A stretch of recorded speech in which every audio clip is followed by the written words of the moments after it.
Bueno, estamos viendo desde la semana pasada una serie de historias bíblicas que tienen que ver con un plan común de Dios que significa así prepara Dios a los hombres. Y bueno, hoy día me tocó a mí hablar sobre la vida de José. Así que voy a abrir el Word. La historia de José. Génesis 3, versículo 2 dice lo siguiente. Mas Jehová estaba con José y fue varón próspero. Con este versículo bíblico quiero comenzar esta, este programa de esta palabra acerca de lo que Dios tiene para cada uno de nosotros como propósito. Y comienza con una historia, dice, eh, como un título, esta historia trata cómo Dios prepara a las personas para un bien mayor. El relato comienza con un hombre llamado Esteban, que trabajaba en una tienda. De acuerdo a sus capacidades, fue ascendido al cargo de gerente, siendo uno de los empleados más jóvenes en ocupar este lugar en una cadena de tiendas repartidas por diferentes lugares.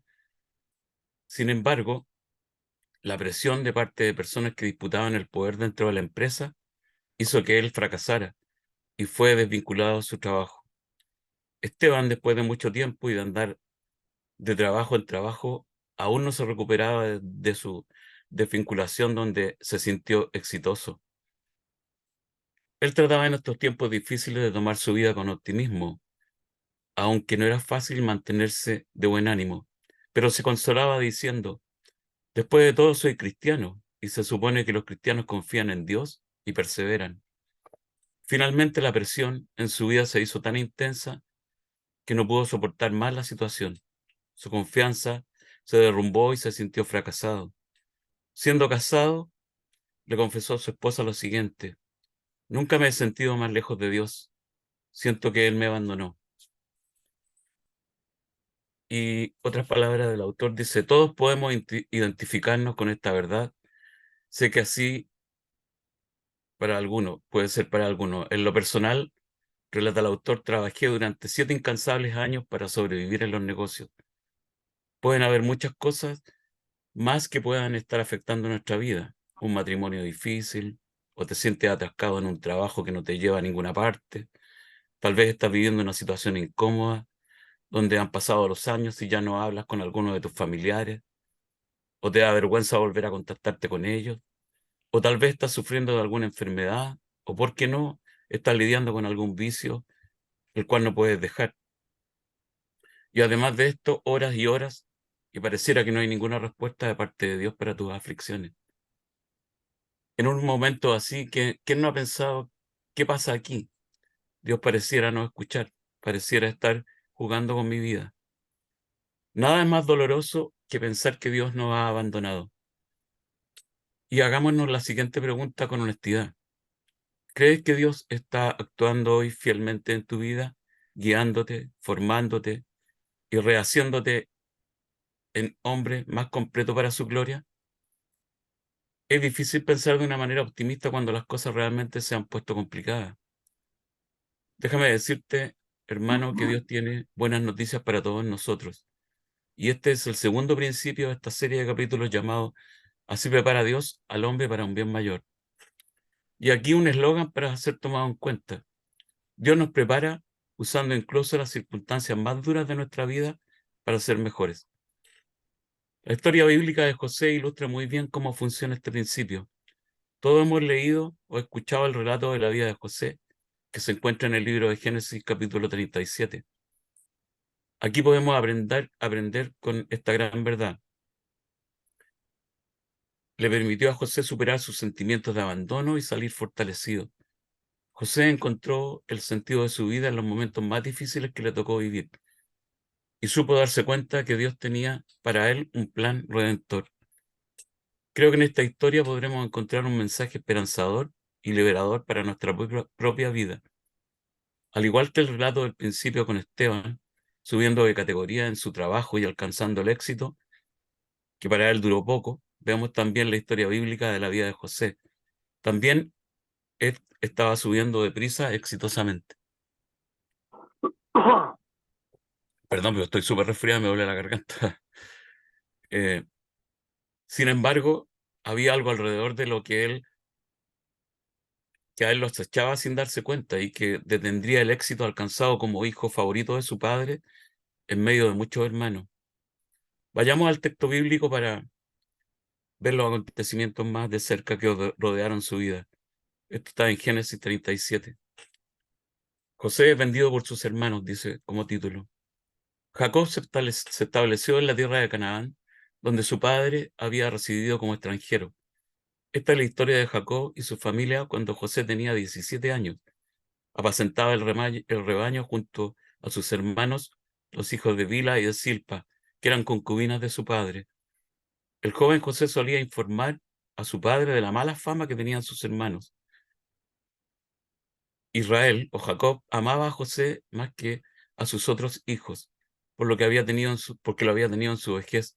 Por eso mandó que le confeccionaran una túnica especial de mangas largas. Viendo sus hermanos que su padre amaba más a José que a ellos, comenzaron a odiarlo y ni siquiera los saludaban.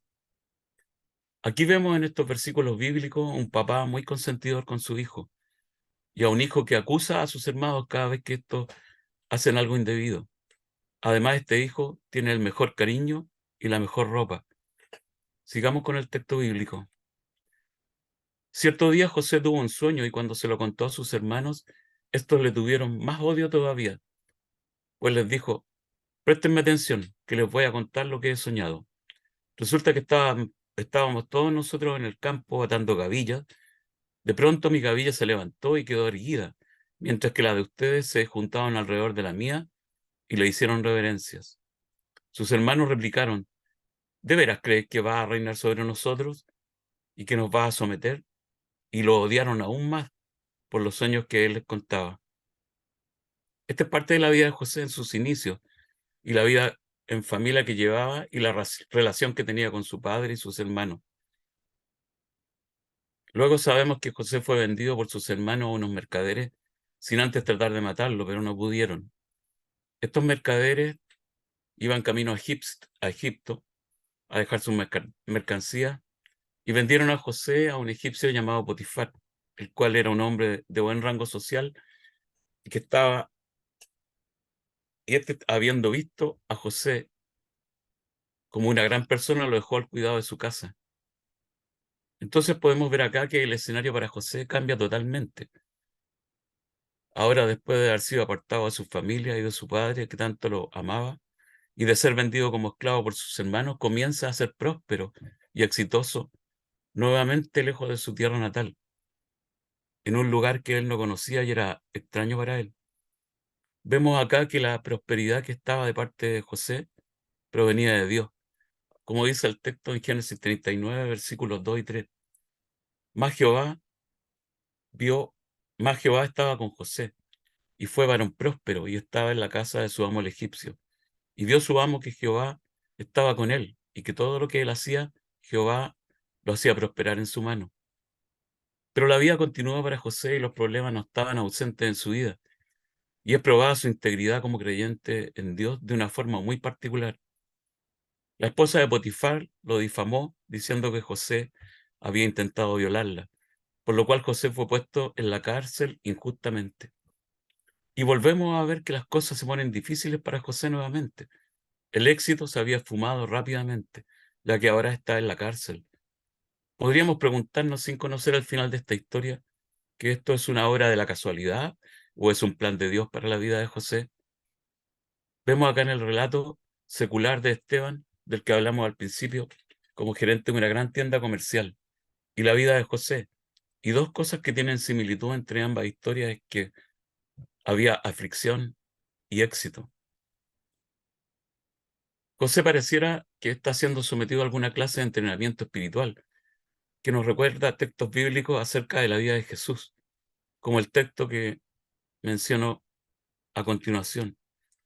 Hebreos 5, del 7 al 10 dice lo siguiente: y Cristo en los días de su carne, ofreciendo ruegos y súplicas con gran clamor y lágrimas al que podía librarlo de la muerte, fue oído a causa de su temor reverente, y aunque era hijo, por lo que padeció, aprendió la obediencia, y habiendo sido perfeccionado, vino a ser autor de eterna salvación para todos los que le obedecen, y fue declarado por Dios sumo sacerdote según la orden de Melquisedec. No fue fácil para Jesús vivir padeciendo al hacer la voluntad del Padre, como dice el texto, ofreciendo ruegos y súplicas con clamor y lágrimas. Había realmente en el corazón del Señor un sufrimiento que lo llevó a las lágrimas. Y también vemos en este texto, después de padecer, llegó a lo más alto de la escala eclesiástica judía, por decirlo de alguna manera. Fue nombrado por Dios sumo sacerdote según la orden de Melquisedec, recordando que el único que tenía la autoridad en el Antiguo Testamento para entrar en la presencia misma de Dios y llevar los pecados del pueblo era justamente el sumo sacerdote. Vemos acá como Dios Padre estaba con él, y seguido de esto tenía también un plan para su vida, y a través de ese plan salimos favorecidos todos nosotros. Qué importante poder entender esto, que tiene que ver con la aflicción y que determina que nuestra obediencia a Dios está siendo fortalecida por este hecho. Y además, que este trato dado por el Padre culminó el hecho de levantar a Cristo como un gran sumo sacerdote. Siguiendo con el relato de la vida de José, ahora está en otro escenario aún más complicado, la cárcel, donde están los que infringen la ley. Sin embargo, José estaba ahí por haber sido acusado injustamente. Y nuevamente podríamos preguntarnos, ¿es que Dios se olvidó de José? ¿Dios solamente está con nosotros a veces? Sin embargo, nuevamente el Señor muestra que su fidelidad no lo ha abandonado. Y vemos esta afirmación en el siguiente texto.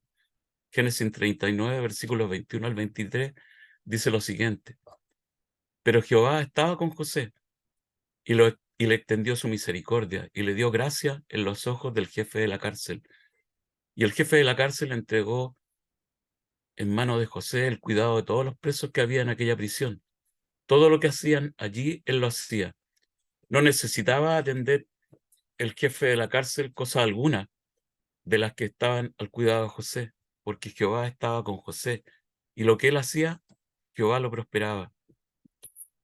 Me gustó este texto bíblico que nos enseña que en la vida podemos estar viviendo, trabajando en algún lugar que tal vez no es de nuestro grado, o estamos en un lugar que no merecemos según nosotros, porque nuestra condición como profesionales o como expertos en alguna labor no empatiza con lo que realizamos, pero nuestra condición como hijos de Dios no cambia, tampoco la fidelidad que Él tiene para con nosotros. Déjame decirte, hermano, que Dios es soberano en todo lugar. No importa la labor que estemos haciendo, siempre habrá un propósito para nuestra vida. Interesante ver estas situaciones que le tocó vivir a José, cómo Dios, aún en el lugar que se encontraba, lo puso en una condición de igual o superior a los demás.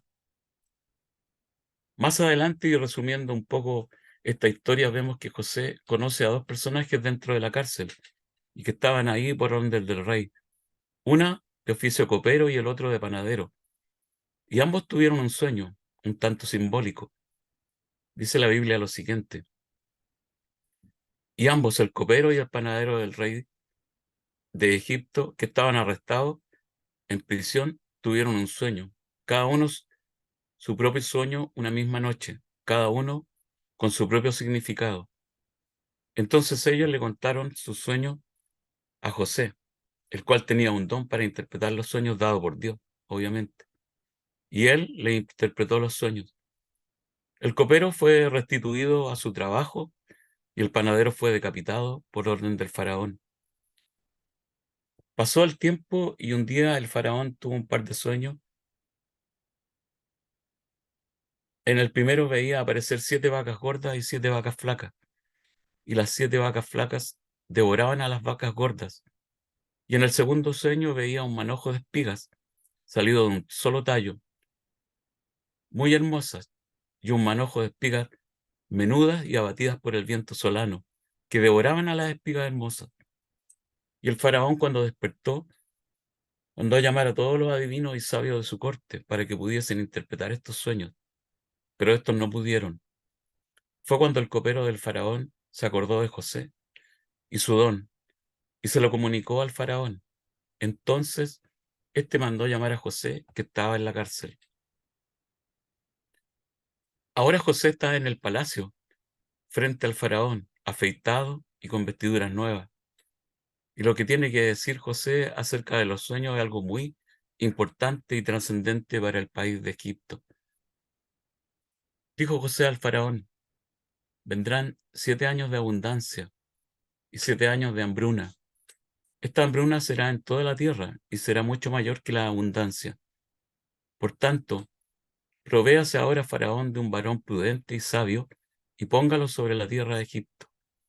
Haga esto Faraón y ponga gobernadores sobre el país, y quinte la tierra de Egipto en los 7 años de la abundancia, y junten toda la provisión de estos buenos años que vienen, y recojan el trigo bajo la mano de Faraón para mantenimiento de las ciudades, y guárdenlo. Y y esté aquella provisión en depósito para el país, para los 7 años de hambre que habrá en la tierra de Egipto, y el país no perecerá de hambre. Y el faraón le dijo a José: ¿qué hombre más sabio que tú para que se encargue de planificar y llevar a cabo todo esto? Y José quedó a cargo de toda la economía de Egipto. Y acá vamos de nuevo a un giro increíble en la vida de José. De la cárcel pasó a ser consejero del faraón y su mano derecha. Podemos ver en todo lo que está ocurriendo que Dios estaba con José, levantándolo como un líder a la altura del faraón. Nuevamente José puede ver el éxito en su vida, después de haber estado preso. Pero esto no termina aquí. Llega la abundancia y luego la hambruna a toda la tierra, incluso hasta Canaán, donde vivía la familia de José. Su padre Jacob y sus hermanos que lo habían vendido estaban allí. José ya es un hombre adulto, no es el muchacho que hacía resaltar su vanidad delante de sus hermanos, ni se pavoneaba de sus lindas vestimentas que el padre había confeccionado para él. Cuando la hambruna llegó a Canaán, donde vivía su familia, su padre Jacob envió a sus hijos a Egipto a comprar alimento. La historia se desarrolla ahora en la redención que obtienen los hermanos de José. Ellos eran culpables, por cierto, de haberlo tratado de matar y de haberlo vendido a los mercaderes que iban rumbo a Egipto. Sin embargo, él los perdonó, llenándolo de abundancia y de todas las cosas, a su padre y a toda su familia.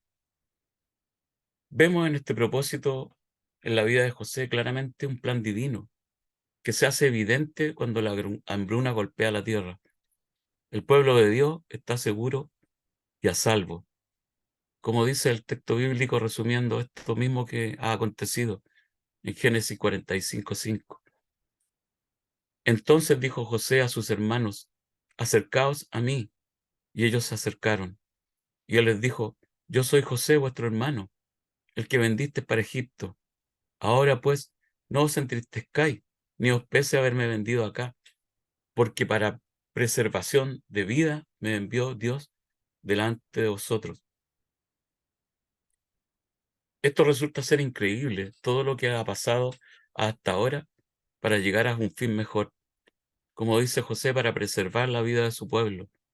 Como dice un versículo en el texto de Malaquía: el remanente de su heredad.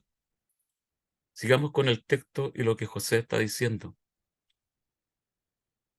Pues ya ha habido 2 años de hambre en medio de la tierra, y aún quedan 5 años en los cuales ni habrá arada ni siega. Y Dios me envió delante de vosotros para preservaros posteridad sobre la tierra y para daros vida por medio de gran liberación. Así pues, no me enviaste acá vosotros, sino Dios, que me ha puesto por padre de Faraón y por señor de toda su casa y por gobernador en toda la tierra de Egipto.